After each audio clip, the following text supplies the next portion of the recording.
Sorry. With your mouth. I'm Tim and I play the piano. I'm Tom and I sing. And I'm Richard and I play the drums.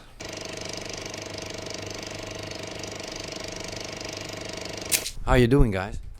We're all right. Yeah, very well. Enjoying Amsterdam a bit? Yeah, we went out for a nice dinner last night and drank a bit of wine and had a good time. Yeah, so it's a lovely place to be. Great food. Yeah. Where did you go?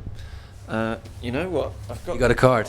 Actually, I always pick up the cards. We went to Very smart. Restaurant Von del Carda, Overtoom 109, and it comes highly recommended by Keane. Okay. So this is your new promo campaign? Yeah, look, we better get a free meal there next time. Are you also sponsored by Sony Ericsson, I see? Because you all have the same telephones over here? Everybody has this phone, Everybody. don't they? Yeah, it's like, and everyone has the, it has like an old-fashioned telephone ringtone on it, and everybody has that ringtone. So when anyone's phone goes off, Everybody's in a grabbing public it. space, everyone's like, That's ridiculous. I was on a bus in London the other day, and the sound for the text message went, and I thought I couldn't feel that vibrate. But anyway, I reached into my pocket, and sure enough, it wasn't me, and it wasn't the guy in front of me either, who also took his phone out. It was somebody behind me. So yeah, it's quite amusing. Okay, cool. Hey, this is the second time this year you're in Amsterdam. What happened? Because it was booming the last couple of months for you guys, because you had a huge hit here in Holland, and I'm really fond of that because it sticks all day in my head. It sounds stupid, but it's good or bad? it's good because I like the melody so much. So, and that's a thing called emotion or something. But what happened after you came back? You came here in Holland. We played a gig at the Melkweg, which was we didn't really have very high expectations when we turned up, because was the record even out by that stage? It was in April, the concert you gave, isn't it? I think Summer Only We Know maybe. Summer Only We Know was out, but the album wasn't out, and so we didn't really expect people to be coming along. But it was packed, and people were really into what we were doing, and we had a great time. So we've been looking forward to coming back ever since then, and we now get to play the slightly bigger room at the Melkweg, and people will hopefully know the songs, and I know there's been some demand to come and see us. So hopefully it'll be a kind of pretty rocking vibe. Yeah. We're certainly looking forward to it. But a rocking vibe, is it really easy for you guys? Because you sing, you play drums, and you play the piano. Oh, But yeah, I haven't seen it, but you have to explain. Or you have to see it, maybe. You do have to see it, I think, yeah. Of course. Yeah, I mean, I think it's always a problem for us that people hear that we've got a piano and, it's not like lots of heavy guitars, and so people think it's all going to sound like, sort of gentle and all very delicate and polite. But actually, we really love playing live, and we love sort of, really rocking, exciting music, and we love to go out there and play that way. I think whenever people come and see us, they're quite kind of shocked by the amount of energy and passion that we put into playing. There's a lot of movement and just a lot of energy, and hopefully a really kind of electric atmosphere. Yeah.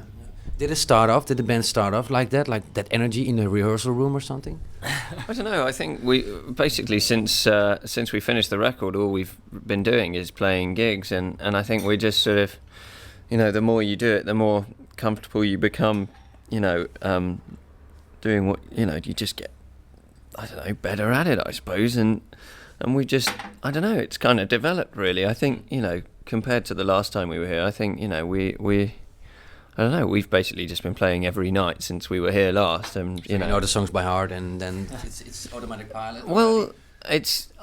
Well, actually, no. Every gig we do at the moment seems to be really contrasting to the last one. We were just playing outdoors at a festival in Norway, and now we're going to come back and play here, and then we're going to do a festival at a football ground in Manchester, and everything's kind of different. So it's actually really interesting. It's not like being on tour and playing the similar sort of theatre every night or something. It's really cool actually. Yesterday you had also an acoustic concert in the BNN studio. How was that? Because that's really different than another big show. We really like doing that kind of thing because the songs just are stripped back to the way they are when Tim writes them, or pretty much anyway. And so that's a real test of the quality of the songs, and I think they come across really well in that form because people just. I think people like us because they like the tunes and the words actually really mean something to them. So I think we can make that kind of thing work really well. So we really enjoy doing it, and obviously it's a bit more kind of reined in and it's not so kind of energetic, but nevertheless it's I think a very sort of intimate and effective way of playing the songs as well. So we love doing that, and we in fact we try and do that in lots of places that we go to. Just because I think it shows another dimension of the band, yeah, and it's nice. It's also nice to, I think, with if people are into a band and really want to, big fans of a band, it's nice if they can come and see them do something a bit different and feel kind of like it's almost an exclusive thing. Yeah. And I think we're not too big for our boots. We still think that's an important thing to do for fans, and to actually meet them in person and to have that kind of relationship with them. So it's great. We had a good time there. Yeah. Hey, before we go any further, could you give a short history of the band, because it started off in '97, and then you met on school and something. Yeah. Could you give a short history? Well, we met at school. Tim and Tom's families known each other basically since Tom was born. Tim has a younger brother, they're sort of the same age, and we used to hang out in the holidays and play football together and cricket and and golf over here. Well, I don't know. It's great. This putter is just totally random. We should have a competition, and you can win an album, a signed one. Yeah, exactly. So we just you just gradually got into music. Tim and I remember getting into the Pet Shop Boys, and then the Beatles, and trying to work out how to. Do the harmonies on Beatles songs, and Tim would be playing, got the big Beatles complete songbook, and arguing over lyrics, whether it was any job I or any jobber or whatever, and just I don't know, just carrying on, getting more and more into music, and started writing our own things. And we had a guitarist who we knew from school as well, and we played our first gig in 1998. In London, and I don't know, we just sort of had... He's listening to us. Really? Oh, the putter just fell over. Nobody's been near it for about 10 minutes.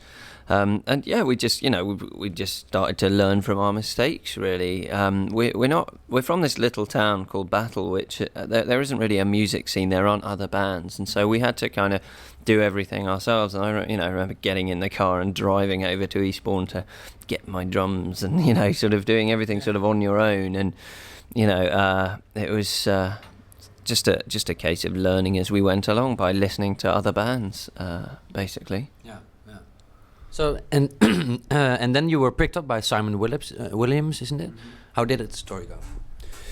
Well, we had many years of having no success as a band, and no one was very interested in us. And we kept going. We kept trying to play gigs and stuff. And in about December 2002, I think it was, we were playing an acoustic show at a very, very small club in London. That it was just lots of our friends there, basically. But Simon Williams came as well. Did you invite him?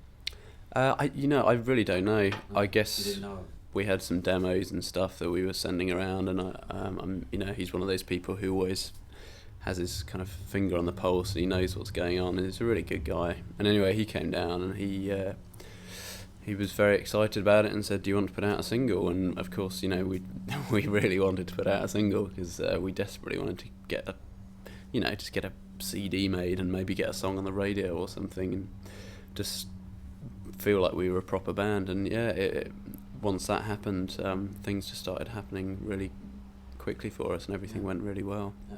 So you recorded the new album, your first album. How did that go? Who produced it? Well, we produced it with a guy called Andy Green. Mm-hmm. It was quite a... He's well. What is he well known from? Simon Williams did also had a label called with Coldplay and stuff, and yeah, he did. Supergrass. Those bands were all on it. It's a kind of good way for bands who are starting out to get something out there for the first time. It's a very kind of credible thing. It's one of the very few sort of indie labels, you know, that exists really, because, you know, he's not funded by, you know, some big, you know, corporation. It's, you know, run out of the ground floor of his house, and it is properly indie. There are just, you know, a couple of people that work there, and you give him the recording and you give him the artwork, and he just releases the single, you know, and it's so like a friendly thing. It is, absolutely. And it was really, you know, you don't sign anything with them, you just go in and shake the guy's hand, and it's really sort of old fashioned and I don't know, genuine. Yeah. But yeah, he's got an amazing, they've just released a compilation of the first 10 years of Fierce Panda, and it's got, you know, all those bands you mentioned and many more, like, I don't know, people like Placebo as well, that, you know, got their first, you know, release on that label, and it's like the English Sub Pop, because Nirvana started off at Sub Pop. Yeah. I remember that night he was wearing a jacket that said Sub Pop on it. Yeah. Bizarrely. Yeah.